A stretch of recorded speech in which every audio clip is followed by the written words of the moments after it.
What is going on, guys? JD here with your Monday Night Raw review, back early Tuesday morning. Thank God. I hated bringing this to you late in the day because everybody already knows what happened on Monday Night Raw, but I'm back on my normal schedule. So this is your Monday Night Raw for last night's episode that took place from South Carolina. Now, there's a few points that I want to go over, and I don't want to sound like a broken record because some of you on here think that I'm an IWC mark or an internet mark, and I come on here and bash WWE, and, you know, just for the simple fact of being negative. I'm not being negative. I'm critical of the product because I want the product to succeed. I'm critical of the product because I know the potential the product has. Okay? I know what should be happening, but the WWE refuses to give it to us. The writers are boring. They're coming up with boring contents. There's a reason why, if you guys watched closely last night, why John Cena was in the ring with Ryback and the crowd started to chant boring. It's boring material. It's not exciting. It doesn't get your blood flowing like, you know, something from the Attitude Era when Stone Cold Steve Austin fucking sprayed beer on The Rock and Shane McMahon and Vince McMahon. It's not that exciting, all right? It's just boring material. But there's a few points I want to go over. Now, the show itself was okay. I mean, it was an okay show. There was just no atmosphere to it. It was just like the WWE put on 3 hours of show. They put on a watchable program, but there was absolutely no excitement. Nothing at all. But I'm going to go over, I got notes in my iPhone here. I want to talk about the main points from the show, and I'll leave the results in the description below so you guys can take a look at that, about what, you know, whatever else happened on the show. First of all, I want to talk about the Ryback promo. This is the one thing that I took away from this show that was a definite positive. Now, you all know Ryback is this monster-type character. You know, he doesn't talk much. He just gives you very angry facial expressions, goes in there like a beast, and gets the job done. He's been on a losing streak lately, but the WWE crafted a spectacular promo for Ryback. If you guys don't agree with me on that, I'm going to give you my reasons why I thought this was great. If you take a look at the whole entire way this promo was done, it looks like the WWE channeled their early 1990s promo style and made Ryback do something out of that time period. They referenced the past history of Ryback's losing streak. They referenced the past history of Ryback and John Cena teaming up and them failing on pay-per-view against the Shield. They referenced the Royal Rumble. They brought back and tied in all these loopholes into this one promo, and Ryback delivered it with such a great intensity that I was actually most interested out of anything on this show with this promo. Ryback did a fantastic job. He made you believe that the WWE title is now threatened or is in danger. You know, John Cena's holding that belt. Ryback is a legitimate threat to that title. He did a fantastic job. A lot of people say that, you know, Ryback has bad promo skills. Listen, he's a young guy. He's going to get better over time. All right, but the way he delivered that promo, a lot of people say, oh, it was scripted. How many times did he do that during the day? He probably did like 800 takes for that. It doesn't matter how many takes he did. He nailed it perfect. It was a great promo. And if I can find it on YouTube, from the WWE's YouTube channel, I'm going to link it in the description below, so look forward to that. Fantastic promo, probably one of the best highlights of the show from last night. Then we got Brock Lesnar coming out, which made no sense against 3MB. 3MB came out and challenged the Shield for whatever reason. I don't know what they're doing with these guys. These guys are a joke. I really wish Drew McIntyre would go back to just being that Scottishman, just badass, and just, you know, being a singles competitor, because I really did like Drew McIntyre's character before they, you know, saddled him with this fucking garbage. But Brock Lesnar came out for no reason, just destroyed all these guys, and Brock Lesnar's a monster. I say it every time I see Lesnar. Guy's a fucking agile like a fucking mountain cat. Guy's jumping all over. Delivered F5s to Heath Slater on the guardrail twice. The crowd was chanting one more time. But he came out and destroyed 3MB. And then again, your main event for Extreme Rules is set up now. I'm sure Triple H is going to accept the challenge. Lesnar again wants a rematch with Triple H. Paul Heyman said it's now one against one in the series of them fighting, so this will be the deciding factor. It's probably going to be in a steel cage match. Lesnar said the stipulations will be in a steel cage match. This fits Lesnar's persona and character perfectly because he is a caged animal. He belongs in a cage. That's what Jerry Lawler always says. He used to fight in the UFC in a cage. I would prefer Hell in a Cell, but Steel Cage would do, as long as there's no interference and there's a clear-cut winner. Who wins this match? Brock Lesnar needs to win this match to solidify him being a monster and a beast, because you got him for another 2 years. I'm hearing rumors of a WWE Championship reign for Brock Lesnar. You got to make him look strong. Triple H doesn't need the win. He got his big match win at WrestleMania. Lesnar has to go over here at Extreme Rules if he does accept the challenge, which I'm sure he will. We also had Kofi Kingston defeat Antonio Cesaro for the United States Championship last night.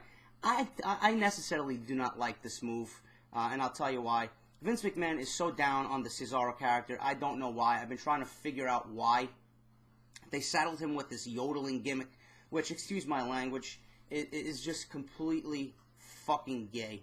I'm watching this last night, and I'm hearing this guy yodel, and I'm like, what did they do? They turned around this guy who was a complete badass, having that U.S. strap, you know, giving some credibility to that title. The guy's held it for months after months after months, and they stuck him with a fucking singing gimmick.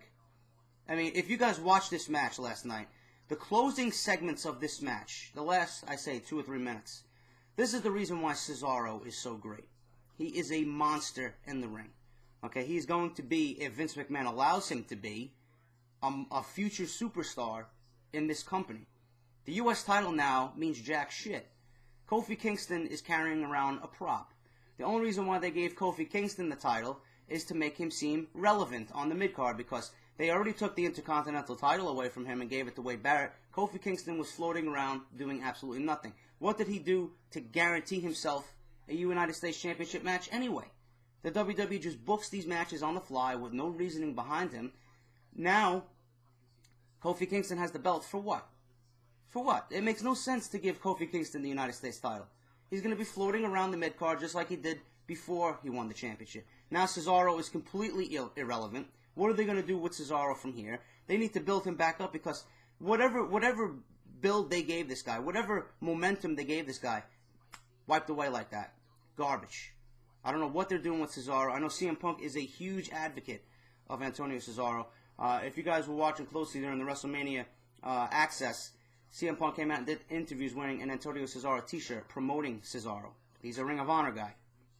But I don't understand what's going on. Hopefully the WWE and Vince McMahon snaps out of it. You got a great talent here in Cesaro, and I don't want to see him go to waste. And I know I read yesterday on the internet dirt sheets that Cesaro was in hot water because he was complaining to Vince McMahon and WWE Creative about why he wasn't on the WrestleMania 29 card. He was completely left off. And now he's in the doghouse. And once you're in the doghouse, you're in the doghouse for a while. So you're going to be on a losing streak for a while. So you got to build yourself back up. Get back to just going out there and doing your thing. Do your job like a man. Take what they give you. And after several months of losing and embarrassing him, they'll probably build him back up slowly. But I don't want to see that happen because he's been on such a momentum swing. And now he's completely irrelevant. So, like I said, hopefully Vince McMahon and WWE Creative snaps out of it and gives Cesaro what he deserves. He's a great fucking wrestler. We also have Dolph Ziggler losing. Now, this is what pissed me off about the show. Dolph Ziggler just won the World Heavyweight Championship, and they put him in a match against Jack Swagger last night, and he takes a loss to Jack Swagger. How are you going to have your World Heavyweight Champion come out after such a monumental, epic win last week? The whole atmosphere about his World Championship win over Alberto Del Rio, cashing in the Money in the Bank briefcase last week in New Jersey, was completely epic. Now you have him come back here, and you lose to Jack Swagger? All because you got to set up a match for Extreme Rules. You make him lose to Jack Swagger. You could have left Dolph Ziggler with the momentum going into the pay-per-view, but you're going to make him lose to a scrub like Jack Swagger. Now Jack Swagger is irrelevant. Nobody cares about Jack Swagger. Nobody cares about Alberto Del Rio.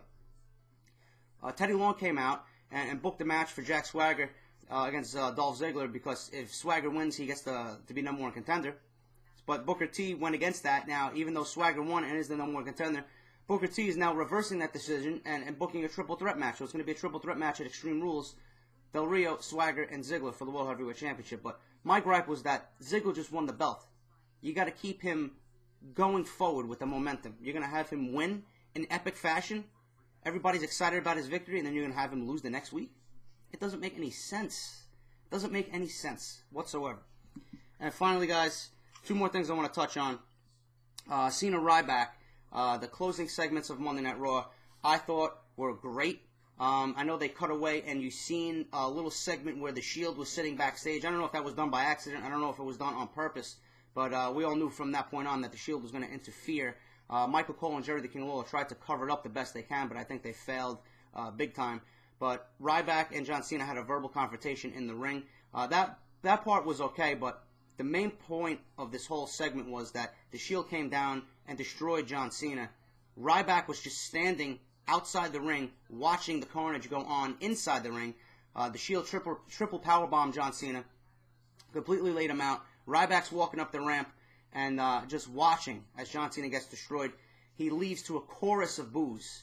And now, if you guys were wondering, I still don't know, because my brother actually texted me, is Ryback heel? Is he still a face? Is he in between? I really think this solidifies Ryback as a heel or a bad guy, but I don't know if that's the right decision to go with him. I really think he would work best as an in-between. You know he's going to get cheered at Extreme Rules. You know everybody's going to be going for Ryback to go over John Cena at Extreme Rules at the pay-per-view. John Cena is going to get his chorus of boos as usual. He's going to have his women and children cheering him as usual.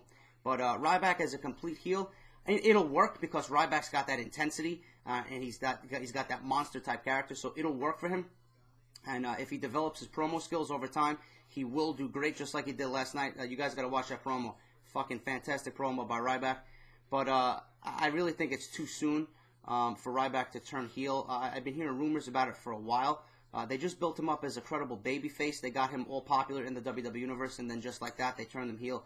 I don't know if it's a smart decision, but it will work. I'm looking forward to this match at Extreme Rules between Ryback and Cena for the WWE Championship. It should be entertaining, and they do have my interest with 4 weeks left to go before the pay-per-view, so that's going to be interesting to watch. Also, guys, one more thing. The Undertaker is going to be on Monday Night Raw next week, teaming up with Kane and Daniel Bryan going against The Shield. That should be epic from London, England. I really didn't expect that to happen on Monday Night Raw. I thought that might have been an Extreme Rules match. I really didn't expect The Undertaker to wrestle after WrestleMania, but I don't know. I don't know what the decision behind that is. I don't know why he wanted to come back. Maybe he wants to do good by The Shield and make them a little bit more credible. Well, you know, I know they're already credible, but I guess he wants to work with The Shield, being that they're the future of the company. So I really don't know about that, but it's going to be exciting to see The Undertaker on Monday Night Raw. That should give the show a nice ratings boost. But as you can see, guys, this week from South Carolina was back to normal for WWE. The crowd from New Jersey last week was no more. And the whole Fandango thing, I think the WWE needs to calm down a little bit on it. His music is #1 on the charts in the UK. It reached number 10 in the top 10, I think, in the US iTunes charts. They got to calm down with this. And I even said this on Facebook last night. If you guys are following me on Facebook, subscribe to me on Facebook. The WWE cannot force this thing down people's throats, right? They struck lightning in a bottle with Fandango, all right? Everybody critically panned the gimmick. I did as well, you know? But I enjoy the cockiness of the character. I enjoy the character itself. But it's coming to a point now where he has to do more in the ring. If his entrances and his theatrics outweigh his in-ring ability and his in-ring time, it's going to be bad. All right, you know, they should let this materialize on its own. They should let the crowd take over on their own instead of forcing this shit down people's throats. Instead of getting people to do the Fandango dance, instead of getting people to do the sing-along, let it happen on its own. Do not force something upon the people to the point where nobody's going to want to do it. Let it happen on its own. Let him speak to the fans in the ring. Let him get over on his in-ring ability. He knows, we know he can wrestle. All right? Don't force it down people's throats. Otherwise, it's going to get stale. It's going to get boring. People are going to see that the WWE is forcing the whole angle and the issue, and it's not going to be entertaining. Let it happen on its own. All right? I don't want to see his entrances and his theatrics longer than his actual matches. I just don't want to see it happen. But the New Jersey crowd is no more. Back to normal for WWE. Obviously, well, that's what usually happens after WrestleMania. But that's your WWE Raw review, guys. The results will be in the description, so look forward to that. I'll be back this week for news and rumors, guys. Until then, I'll talk to you later. Peace.